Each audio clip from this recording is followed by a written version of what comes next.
people will go a long way for you if, one, they feel appreciated, two, they understand the mission and their role in it, and three, you do what you say you're going to do for them. And if you do those things, then they'll die on a hill for you, because they know if Marcus asks me to do this and I do it and we succeed, I'm going to get credit for it. As my career has progressed, I make sure I always shine the spotlight on those people. We wouldn't have done that if it wasn't for Joe, Sarah, and Steph. And then what I've found is that in a disproportionate way, shining that glory on all those other people elevates myself, even though I don't intend it that way.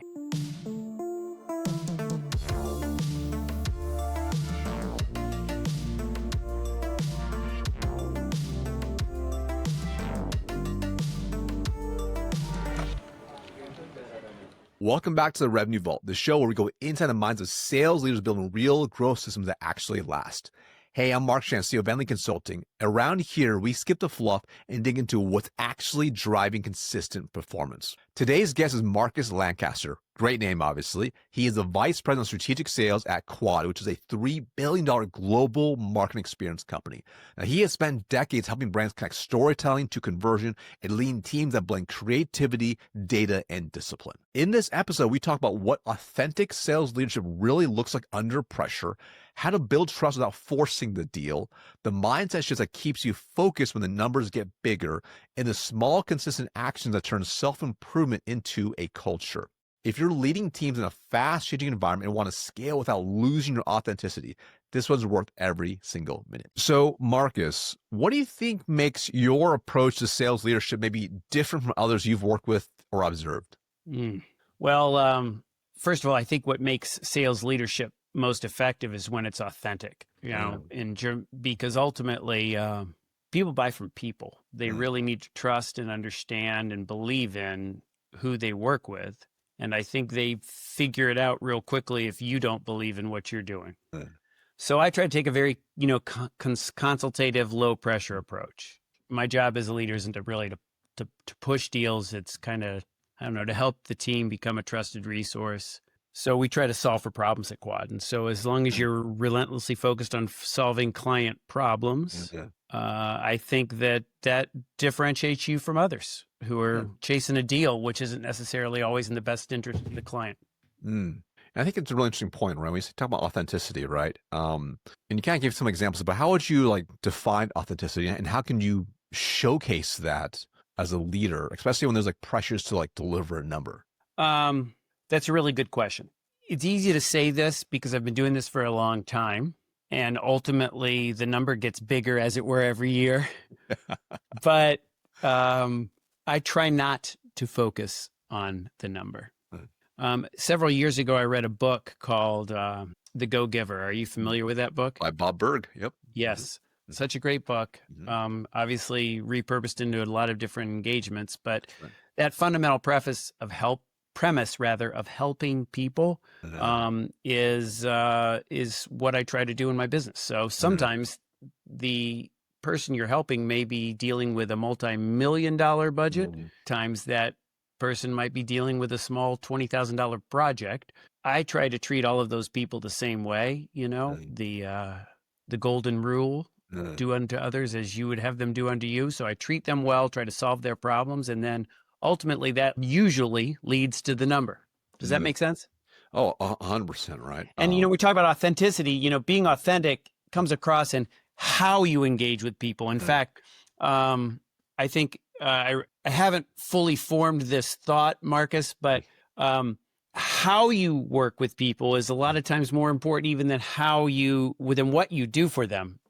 So call that a work in process thought, but I think it's really important because people have to understand that you really care about trying to take care of what they need. You're trustworthy. You're focused on them, not on yourself. And if you do that, then I think you are going to be both authentic and successful. Yeah, I totally agree. Right. I think it's people talk about authenticity a lot, but in my opinion, it breaks down those consistent daily actions you're doing, right? And everything that you do, and you kind of hint at that a little bit, right? It's it's not always one grandiose thing you do for a customer or for an employee. It's those micro things of you just consistently treating them well and showing up well and actually caring which is like a huge competitive advantage, turns out, by just simply doing that. Yes. Yes. It's a competitive advantage because so many people are both so self-absorbed and hurried that just being present with people goes a long way. 100%. And I mean, you've been at Quad for several decades now. You felt the pressure every year, the success tax, I call it. The more successful you are, the bigger your number gets. Yes. How do and I've found personally, when you have that level of pressure, it's hard to sometimes detach from the number and like focus on the people. Do you have any best practices you found has helped you over the years to be able to detach from that outcome you're trying to get to and just really focus on the people being present? It's a good question. And you've caught me a little bit unprepared to answer that because I am a very task-oriented person. It's embarrassing to say I still use a Franklin planner, the old school written kind. Sure, yeah. And, I schedule everything from workout time to meditation to everything. I block prospecting time. I do all those things, despite my role in the organization. I think it's important that we prospect. I'll come back to that at some point, probably during this interview. And so I'm very intentional about acts, but in terms of answering your question about how do you do that with authenticity, I think that it really probably starts with presence, just being present with people when you're talking to them. And that makes it sound like I've got it all figured out. Nobody's perfect, but I think when you're engaging with somebody and you're really trying to help them and you spend the time and you're listening to them and you ask follow-up questions and you're engaged, it just shines through that authenticity. Did that answer your question? Yeah. Oh, 100%. What's interesting is like, it's like easier said than done, right? Well stated. I think similar to you, high performers, like I'm also very, like, I love the checkbox. Like to check it off, get it done. Like I'm ready to, everything's time blocked. That's how I, like I'm very, very similar. Right. And I think in the past, I have been like accused of like being almost like transactional, especially early on in my career in terms of like relationships. And what I have found is obviously that can help or hurt you when you're that way. But if you realize it to be an issue, like I realized that to be an issue, I'm like, oh, I am that way. I found like, okay, you know what? Like if I have a time block for a one-on-one with a rep or a manager of mine or a director of mine, okay, you know what? Like I'm just going to make sure I'm 100% present, just like you mentioned. Like, yes. Okay, like when I'm there, I'm just going to be all there. I'm not looking at my phone. It's on do not disturb. Like I'm like looking them in the eye. I'm like physically, fully, mentally, spiritually, emotionally there as much as I can. And people feel it. People can really tell in that interaction, I find. Yes, absolutely. They can tell it. And they see right through when you're fake. 100%. Another thing that pops into my head in terms of authenticity and relationship too is that you're thinking about people outside of what the business relationship might be. So if I'm, I don't know, one easy way is, people's birthdays and, that somebody's a Bengals fan and you send them a note, either teasing them or commiserating with them about how crappy their team is. Totally. Those kind of things. They can come across, if you're not present and not engaged in other ways, they can come across as disingenuous. But if you are a person that when they're engaged, you're really engaged with them, you're really trying to help them out, you're focused on what they need, then the little things just build that relationship that much further so that they just know that you're a human being that cares about them and their success. Oh yeah. I think it's like, and I found like, like some people naturally really good at that. Like growing up, I was more transactional. I was like task oriented. This is how I grew up, very, very left brain, if you will. And I remember meeting a leader, this years ago. This is like, over a decade ago. He was a senior vice president, huge organization. And I'm just, a brand new rep at the time. And I was able to set up time while I was at corporate to actually sit down, have lunch for 30 minutes. And we had really great engaging conversation. He's being very, very present. He's very, very high up. And, we talked about a lot of different things from our personal stuff to whatever. And I remember like, fast forward 6 months later, I was going to be back at corporate. So I was able to set another time with him through his assistant. And we sit down. And the first thing he asked me was like, hey, how's your wife, Sarah?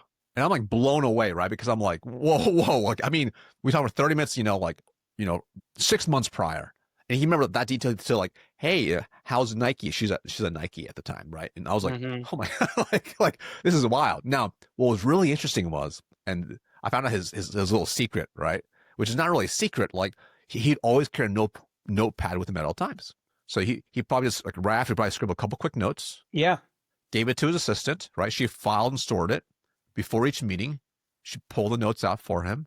He'd reviewed really quickly, and he had a really easy way to kind of manage it, almost like a little CRM, if you will. Yes. You know?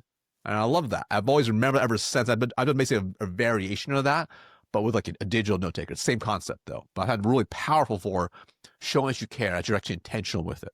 Yeah. And you know what? I've been on the receiving end of same. You don't care if he wrote it down. Right. He went out of the way to understand. That's it. And to make the effort. And that's what's important. 100%. 100%. You know, you always remember how you feel, right? Versus those little tactical things, right? You're just like, wow, that was really powerful. So we talk about, leading people. And I think already, like, even just off this conversation, we're going beyond like what most people you think about from a leadership perspective, right? Which I think is really, really cool. What's maybe one belief you hold about leading a sales organization that most people would probably disagree with? I got it. And I don't know if everybody would disagree with it, but I believe that we are far more successful when we sell collaboratively than when we try to hoard glory or ensure we take care. I think intuitively, I'm a 30-year employee of Quad, but we've gone through, I came through multiple acquisitions, and Quad itself has gone through a lot of change. So I've been able to see a lot of different structures for selling over the course of that career. And there were times where sales credit was, from a financial perspective, extremely important to take. And so therefore we created structures that were competitive, not collaborative. And that I don't think was as successful as where we live today, which is more of an enterprise structure with specific subject matter experts that support sales teams. So when we sit in front of a pitch, I was on one just a short while ago. We had 6 collaborative members of the Quad organization in this meeting, and that enabled us to go and look like a team that represents expertise across a bandwidth of business.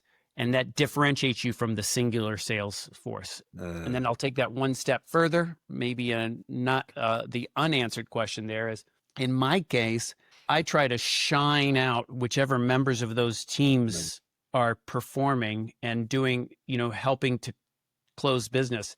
So as my career has progressed, I make sure I always shine the spotlight on those people. We wouldn't have done that if it wasn't for Joe, Sarah, and Steph. And then what I've found is that in a disproportionate way, shining that glory on all those other people elevates myself, 100%. even though I don't intend it that way. I think it's really, really powerful. I think especially that point, I think a lot of times, even when you have individual sellers, a lot of times they get really excited. I just closed this multi-million-dollar deal. It's all about me, right? How do you create the culture where you get your team to focus on raising up the other players, like the unsung heroes of the org? Well, I think it starts with the example. Yeah, my dad used to say that that what I do speaks so loudly, you can't hear what I say. And I think that is very true. So in the same way that I model that and make sure that the junior members of the team or or maybe the unsung heroes in any given piece of business are central to the success, and celebrate them in larger communications internally or those things, then you set a tone that this is how we are. They get to see how that doesn't negatively impact Marcus, and in fact it makes the organization better, and therefore they learn that. And then, as I teach younger people, one of the things I always do say is that people will go a long way for you if, 1, they feel appreciated, 2, they understand the mission and their role in it, and 3, you do what you say you're going to do for them.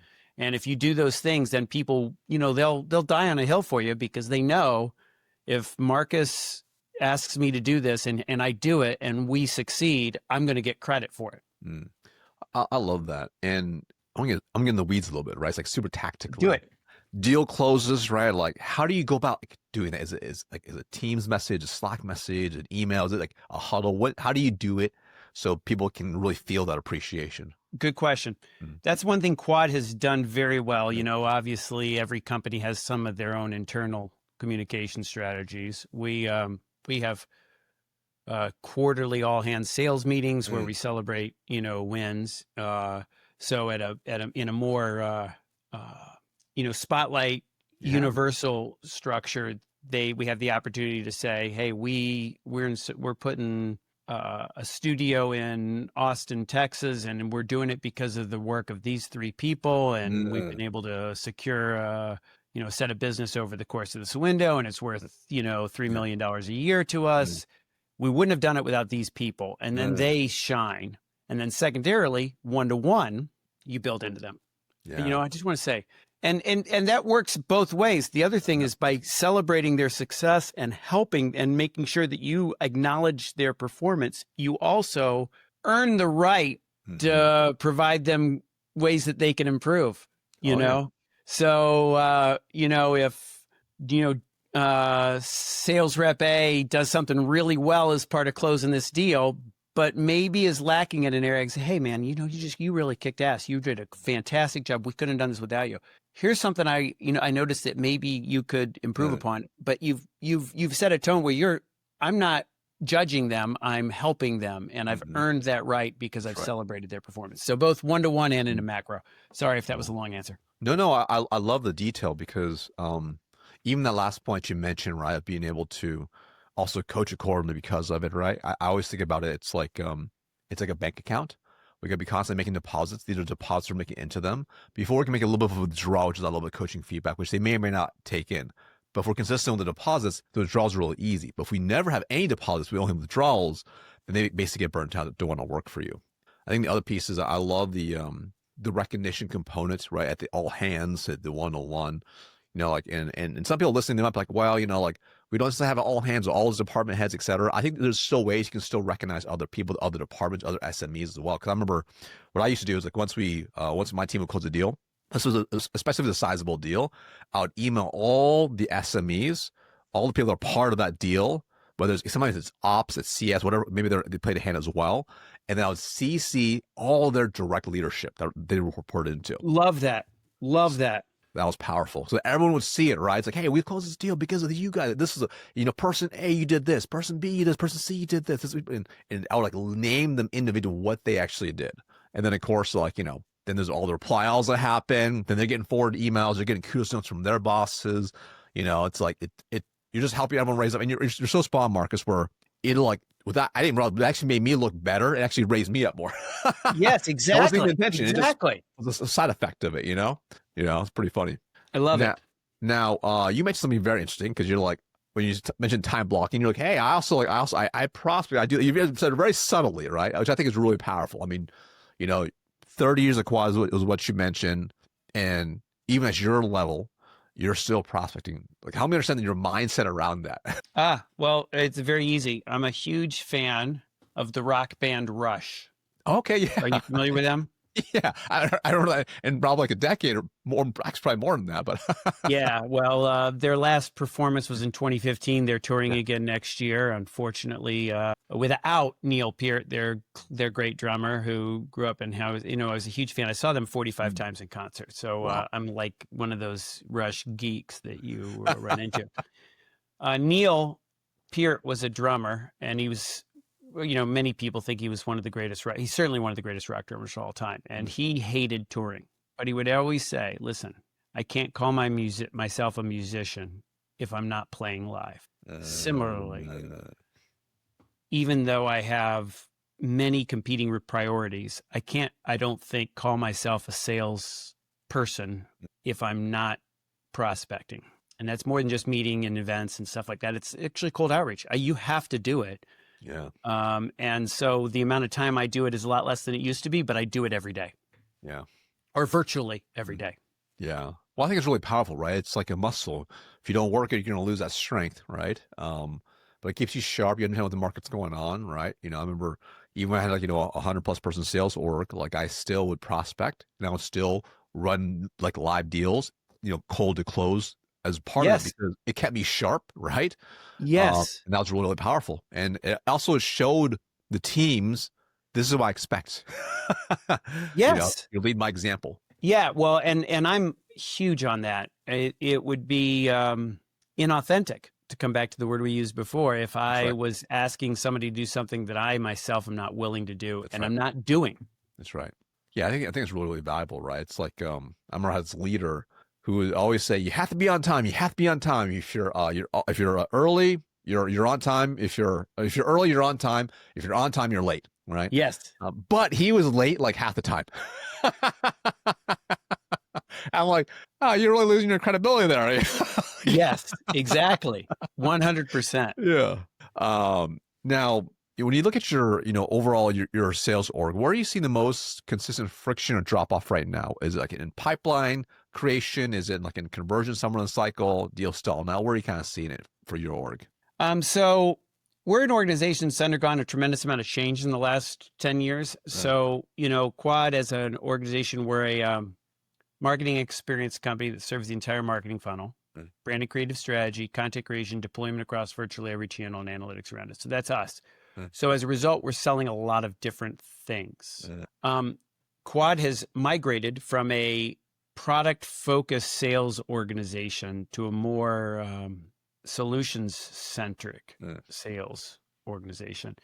And sometimes in that handoff, we've probably dropped off a little bit in pipeline as a result, but sometimes it's as we've migrated the sales force, some people have been able to adjust to the new the idea of selling a variety of services better than others. So we're working on trying to encourage the people that need to continue to learn and identify the people that need to be replaced. Makes a lot of sense. So let's just say, for example, if you were tasked to double revenue over the next 12 months, Marcus, let's say, hey, congratulations, you've been so successful, Marcus. Here's your success tax. I want you to double revenue. We don't want to increase your headcount all next year. What would have to change in order for you to be able to hit that? Well, one of the things we're doing is, in general, that would require you to really focus on both enablement and probably automation. Obviously you want to remove friction from the selling process to ensure that things go quickly. One of the things that we're working hard on right now is building a robust internal inside sales organization to help with prospecting. A prospect development team is what we've built, and they're helping to ensure that we're carrying on ongoing engagement with a wider base of available sales. In our business, people buy at moments of demand that they have decided that now is the time to change agencies for whatever reason, right? So it's vital that we're both relevant on people's radar and poised to win that work at the moment that they choose to change. So a big prospect development engine, and then coming back to that, it would be a focus, I guess, on enablement and automation, remove as much friction from the workforce as we can. If we can automate more and equip perhaps with kind of like, many of the things we're doing is modular content, but it would be a challenge. It would be a challenge, I think that if we could double our revenue in a year, it would be reflective of the fact that we're not maximizing our performance today. It wouldn't be an easy answer. Of course. It never is. It's potentially a tough question, right? Now I want to go back to the team you guys have basically built out, right? Is that like a marketing function, or is that or like a sales function, like BDR? Good point. Yeah. Very good question. Originally, our prospect development team lived inside of marketing, but we transitioned it into the sales business development team.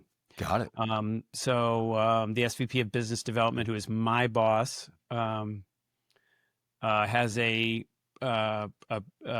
director of prospect development who reports to her and manages the prospect development team. Okay. If you don't mind sharing, like, do they act like a BDR team, or they're just doing like Yes. outbound calls? Is that what they're basically doing? Yes. Okay, cool. So they're an outbound function. They get leads, or outbound, the booking meetings. That's the driver. Yeah. And managing all inbound leads to vet and pass on to the appropriate sales team, and endeavoring to create a wider base of outbound leads. Candidly, I mentioned that our sales force is been migrating into our new service function. I think that some of the product sellers that exist within our organization weren't engaged with the people in marketing that we ideally are selling to. So, we need to both change and evolve our audience for customers and prospects that we had been doing business with, and customers we had been doing business with, and prospects we hadn't been doing business with. So that requires as much outbound work as we can provide. Oh, 100%, right? So generate that lead flow for the basically new way of selling, right? I love that. For you, what's maybe one sales metric that you obsess over that most leaders overlook? Well, I can't tell you about what others overlook, but I think we can oftentimes become very focused on the numbers associated with a pipeline, but I think activity is the central source of success. So we talked about prospecting. I've always kept myself to prospecting thresholds, and when I do my weekly planning, I put on a list of the number that I want to accomplish, because if we remain activity focused, if you're doing the activity and you're doing the activity correctly, then the sales will follow.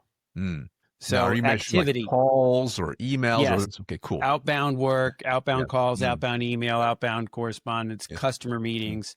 I have a guy that leads one of our pieces who says that he wants his reps to break bread with a prospect every month, which is not a bad metric too. Those kind of things lead to business eventually. Yeah, 100%. I think it's like, whenever, I give how simple that is. Like if you had to break bread with a new product once a month, that means you have to get out of your comfort zone, got to get out of your office, you got to go and sit down with them and have a meal with them, right? Which could also lead to pretty good upside. Yeah, I love that. I think it's wildly underrated. I used to also have, because my field sales teams that we have is like, I would have them say, hey, at minimum, you have to also deliver 12 like boxes of donuts or cedars, if you will, to 12 new prospects a month, right? I love that. But within a parameter. So it gets them out of that comfort zone of just making calls, sending emails. It's like, okay, we have to identify who those people are, the right side. We have to go physically over there. It could be something customized, made for them, or if it's like, like something with a cake that said, switching to us as a piece of cake, had our logos and their logos on it, right? And we're taking it to their office, right? Like, I love it. It's fun. It's different, right? It gets them like something different, but it's an easy metric to measure. Very easy, Yes. Yeah, but it comes back to activity. If you're active, sales will follow. Sure. Yeah. If you're active, you said something very subtly. By do the activity, by do it right. Very good point. That was a really key thing. I think some leaders, they kind of check box. Oh, you know what? You made X number of calls. You just did it. But it's not done well. It's not done effectively. It's not done with intention or focus or the right energy level. So it's just check the box. So you get a check the box result. So it's very, you actually very subtly mentioned it without, I don't know if you realize it or not, but that's a key point. Well, thank you for calling that out, because it dovetails to something else that's been central to my personal success is that you also must be relentlessly focused on self-improvement. 100%. So I did a lot of outbound email and other things for many years, but when ChatGPT came, I got better. And guess what? I happened to take a course on how to improve my prompting for ChatGPT. And so now my outbound correspondence is better than it was 6 months ago, which was better than it was a year ago, which is hopefully better than it was 2 years ago. And that you have to be constantly focused on self-improvement. And, we did a variety of trainings over the years, but one was called Flippin'. And then one of the things you did is you came out of a meeting and you turned to the people you were with in that pitch or whatever, and you said, what's one thing we could do better? And the answer isn't nothing. It's what could you do better? Because then it's in your head, how can I continue to refine? Right. So yes, activity, but it must be accompanied by a continued focus to be best in class and, to be relevant. I think it's really, really powerful. And I think this goes back to like leading by example, right? When you do it, when you're investing into a ChatGPT course or an AI prompting course is making you better, your people see it, right? Or if you're coaching them, you're asking questions like that, I think it's really powerful. Like I used to do this thing.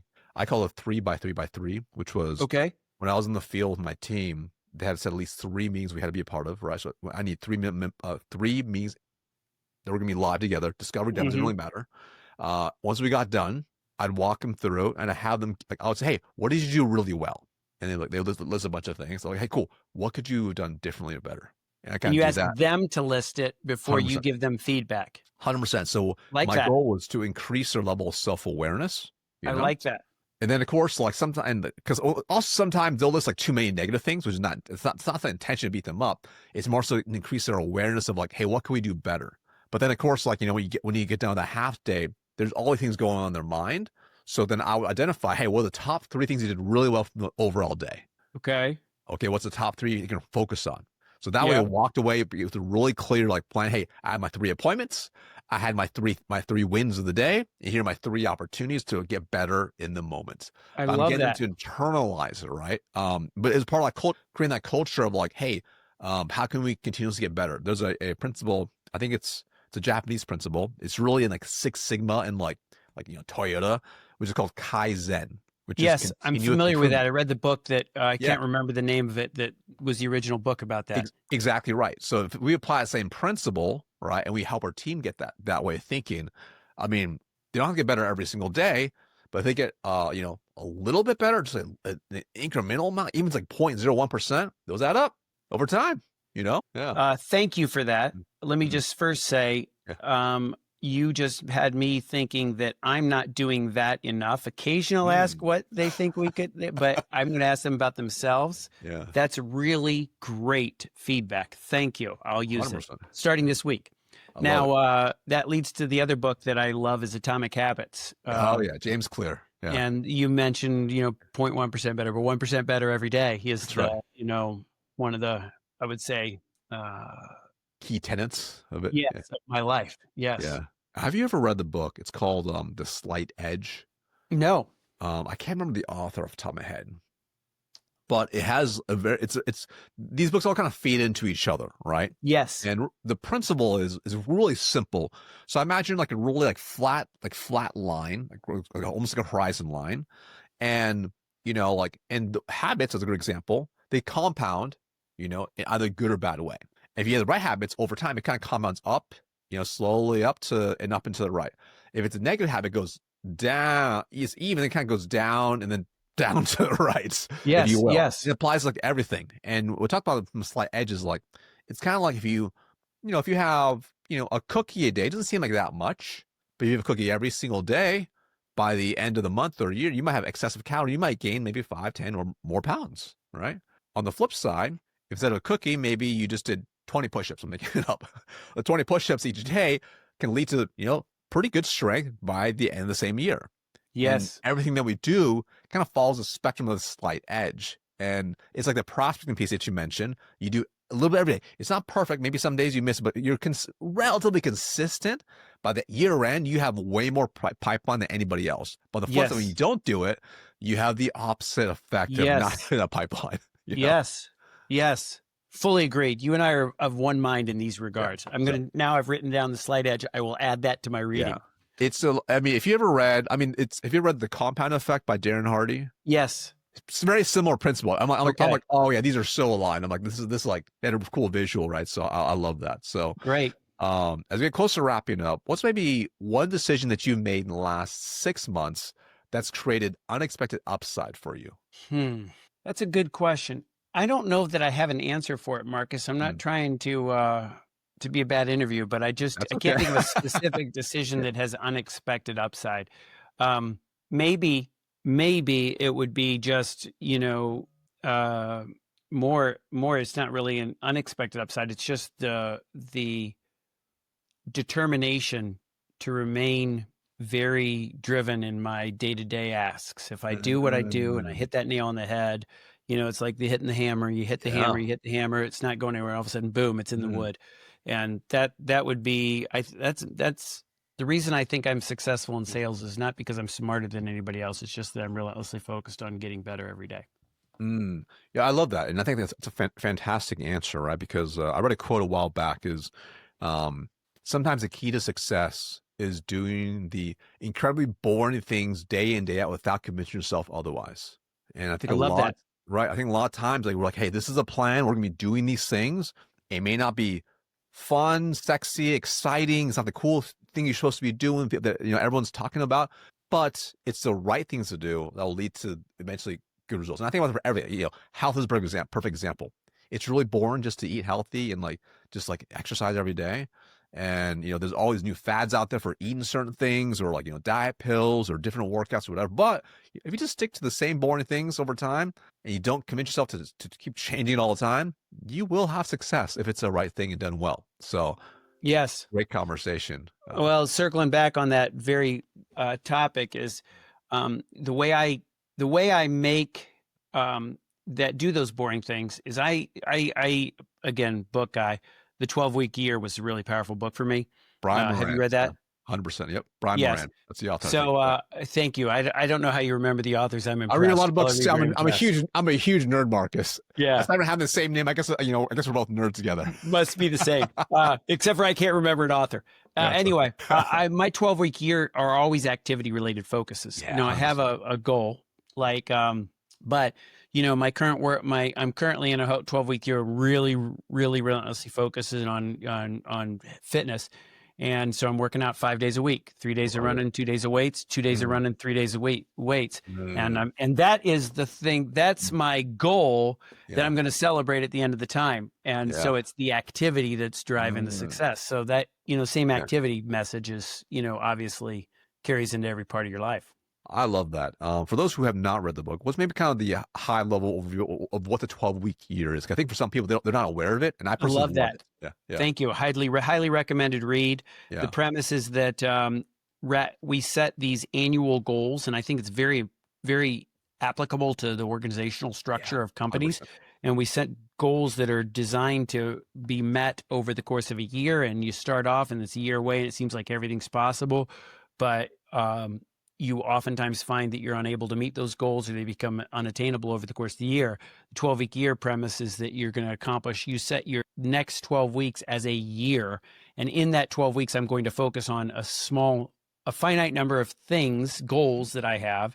And then I'm going to break those goals down into what I have to accomplish on a week-to-week basis. Then I'm going to fill my schedule with the most important things to meet those goals at the end of that 12-week window.